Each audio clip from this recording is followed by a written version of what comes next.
Everyone welcome back to my channel 6 గంటల కంటే ఎక్కువసేపు మీరు కూర్చుంటున్నారా? అయితే మీరు ఒక స్మోకింగ్ అనేది అలవాటైపోయినట్టే. ఇదొక న్యూ స్మోకింగ్ మాట.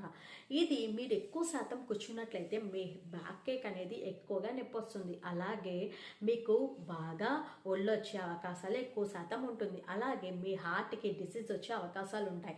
నేను ఆల్రెడీ ప్రీవియస్ వీడియోలో చెప్పాను, 30% మీరు డైలీ ఒక 30 మినిట్స్ కానీ 30% సేపు కానీ మీరు వాక్ చేసినట్లయితే కనుక మీకు హార్ట్ డిసీజ్ వచ్చే ఛాన్సెస్ అనేవి చాలా తక్కువ శాతం ఉంటుంది. కాబట్టి మీరు అలాగే కంటిన్యూస్గా కూర్చున్నట్లయితే 6 అవర్స్ మీకు హార్ట్ డిసీజెస్ వచ్చే అవకాశాలు ఉంటాయి. అలాగే మీ వెయిట్ అనేది చాలా గెయిన్ అయిపోతూ ఉంటారు.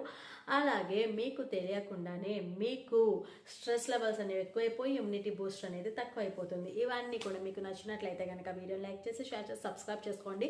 ఎప్పుడు 6 అవర్స్ కంటే ఎక్కువగా సేపు కూర్చోవద్దు. మీరు కొంచెంసేపు నడవడమో కొంచెంసేపు అటు ఇటు తిరగడం అనేది చేయండి.